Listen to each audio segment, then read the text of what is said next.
ये शुरुआती रुझान क्या संकेत करते हैं, खासतौर से भारत के संदर्भ में? लीगल मूवमेंट जो हमारी कंपनियां इस्तेमाल करती हैं H1B वीज़ा, और जो अमेरिकन कंपनीज भी जैसे माइक्रोसॉफ्ट, गूगल वगैरह, वो भी H1B वीज़ा के दौरान भारतीय नागरिक या स्पेशलिस्ट्स को वहाँ 3-3 साल के लिए काम करने के लिए ले जाती हैं। और ये इस वजह से है क्योंकि अमेरिका में एक्सपर्टीज़ की कमी है, मतलब स्किल्स शॉर्टेज कहते हैं, वहाँ अमेरिका में है, खासतौर साइंस, IT, इंजीनियरिंग वगैरह में। और इस वजह से वो बाहर से लोगों को लाते हैं। ऐसा नहीं है कि ये अमेरिकन्स को की जगह उनको लिया जाता है, क्योंकि पहले हर कंपनी को सर्टिफाई करना पड़ता है कि कोई अमेरिकन नागरिक नहीं है जो इस पोजीशन को कर सकता है, तभी फिर वो H1B वीज़ा आगे बढ़ता है। दूसरा ये है कि जो H1B वीज़ा होल्डर्स हैं उनकी तनख्वाह काफ़ी ऊंची है, $100,000 से भी ऊंची है, और जो एवरेज वेज है अमेरिका में उससे कहीं ज़्यादा है। तो ऐसा नहीं है कि बिना स्किल के लोग जा रहे हैं वहाँ H1B वीज़ा प्रोग्राम के दौरान। इसको लेके ट्रंप की जो कॉन्स्टिट्यूएंसीज हैं उन्हीं में ही थोड़ा भेदभाव हो गया है, क्योंकि जो उनके मागा जो समर्थक हैं वो चाहते हैं कि इसको भी बंद किया जाए, और जो बिजनेस समर्थक हैं जैसे इलॉन मस्क या IT कंपनीज, वो कहते हैं कि ये प्रोग्राम ज़रूरी है अमेरिका को कंपेटिटिव रखने के लिए। मीरा जी ने H1B की बात छेड़ी, ये थोड़ा सा लंबा डिस्कशन है, लेकिन देखिए इन दी मैनर ऑफ अमेरिका फर्स्ट, ये बड़ा मिसअंडरस्टूड सब्जेक्ट है, इसमें डेप्थ है, पर इसमें quick 3 points. America first policy जरूरी नहीं है कि वो इंडिया के एस्पिरेंट्स जो हैं US में सेटलमेंट करना चाहते हैं उनके लिए अच्छा हो, लेकिन वो इंडिया के लिए अच्छा हो सकता है। फॉर इंस्टेंस, अगर H1B वीजा पे रेस्ट्रिक्शंस आते हैं तो वो जॉब US से इंडिया आउटसोर्स हो जाएंगे। That is good for Indian economy. But if you are an Indian aspiring to settle in US, that may not be good for you. तो इसके दोनों पहलू हैं। सेकेंड पॉइंट ये लक्ष्मण जी इसमें कि US इंडिया में IITs में करीब 20,000 सीट्स हैं, IIMs में 5,000 सीट्स होंगी। मेरा नंबर इधर उधर हो सकते हैं, मैं तो 10-12 साल पहले पास किया है। 25,000 सीट्स हैं कुल मिला के IIMs IITs मिला के, और रिजर्वेशन हटा दीजिए। देखिए मैं तो फॉरेन सॉइल पे बैठा हूं, मैं तो साफ बात कर सकता हूं, तो रिजर्वेशन हटा दीजिए, कुल मिलाकर के 20-25,000 से ऊपर का टॉप टैलेंट नहीं है इंडिया का, इंडिया के हिसाब से। US में पिछले साल 2 लाख स्टूडेंट्स आए हैं, सिर्फ स्टूडेंट्स 2 लाख।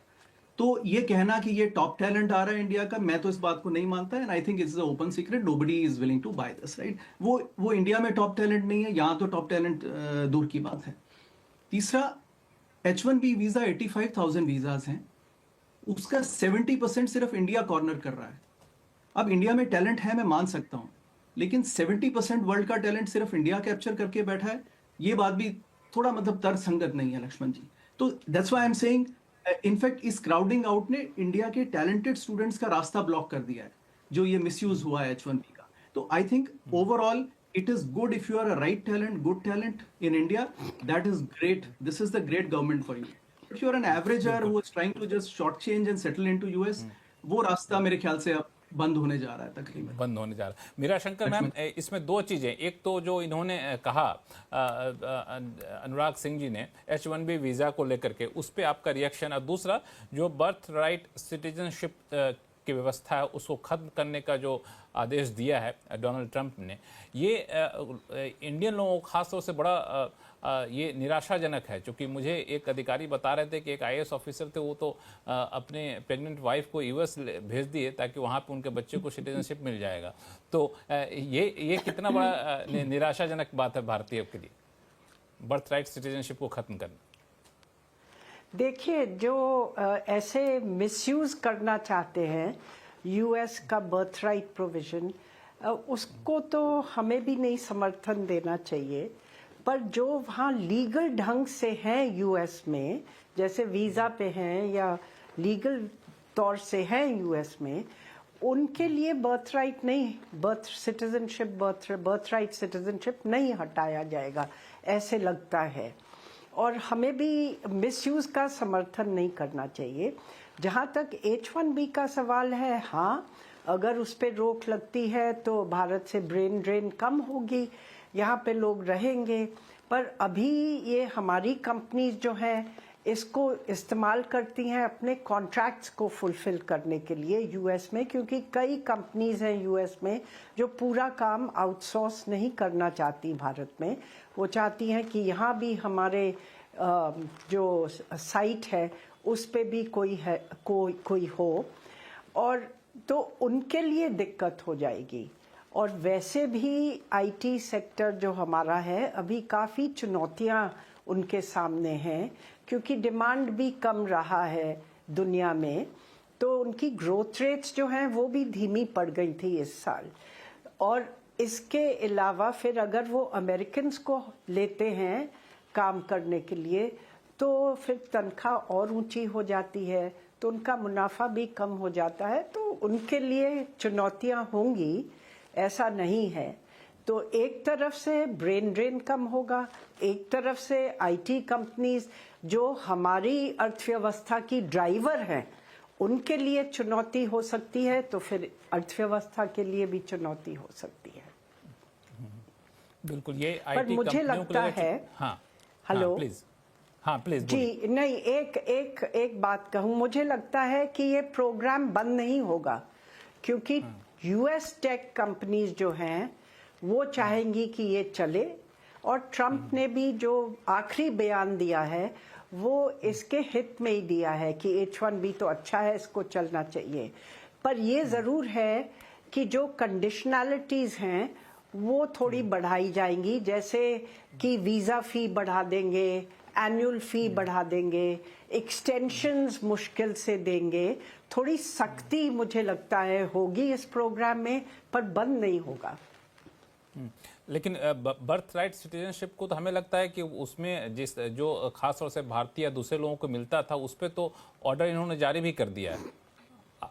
आरती टेकू सिंह, बिल्कुल, देखिए वो ऑर्डर आया है और मुझे लगता है कि उसमें इनफैक्ट अनुराग ने बहुत एक इम्पॉर्टेंट पॉइंट उठाया कि ये जो मिसयूज होता है इसमें हमारी ब्यूरोक्रेसी मुझे लगता है नंबर 1 पे है, जिस तरह से मिसयूज हुआ है इतने सालों से। इसमें कई सारे जो रिच इंडियंस हैं जो एफर्ट कर सकते हैं कि उनके प्रेग्नेंट वाइफ्स, बेटियां, बहुएं यूएस आके डिलीवर करें और यूएस सिटीजनशिप ले, वो भी हुआ है। और मुझे नहीं लगता है कि किसी भी कंट्री को ऐसा सिस्टम होना चाहिए, इंडिया के पास भी नहीं होना चाहिए ऐसा कोई सिस्टम कि कोई आपकी सिटीजनशिप का इस तरह से नाजायज फायदा उठाए। तो मुझे लगता है अमेरिका, देखिए ट्रम्प की पॉलिसी अमेरिका फर्स्ट है, उनके लिए अमेरिका को दोबारा से ग्रेट बनाना जो है वो प्रायोरिटी है उनके लिए। जितना भी अगर आप देखिए उन्होंने जो डीओजी डिपार्टमेंट बनाया कि वो इनएफिशिएंसी खत्म करना चाहते हैं, जो इनकॉम्पिटेंस के रूट से आ रहे हैं लोग, वो उसको बंद करना चाहते हैं। वो मेरिटोक्रेसी को दोबारा से उजागर करना चाहते हैं, जो फंडामेंटल अमेरिकन वैल्यू था, अमेरिकन सिस्टम की जो कोर थी वो मेरिट थी, तो वो मेरिट को वापस ला रहे हैं। मुझे लगता है ये अप्रिशिएट करना चाहिए, ये पूरी दुनिया के लिए अच्छा है, क्योंकि जिस लेवल की करप्शन हुई है अमेरिकन सिस्टम में और उसका इफेक्ट जो पूरी दुनिया पे पड़ा है वो नेगेटिव है। अगर आप पूरा टोटल आउटकम देखें तो नेगेटिव आउटकम है।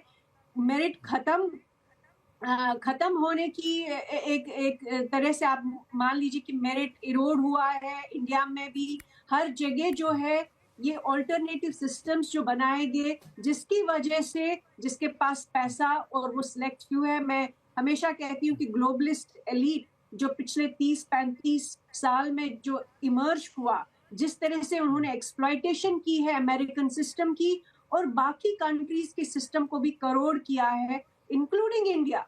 मुझे लगता है कि ये अच्छा स्टेप है। मेक अमेरिका ग्रेट अगेन मुझे नहीं लगता है सिर्फ अमेरिका के लिए अच्छा होगा, मुझे लगता है ग्लोबली ये अच्छा होगा।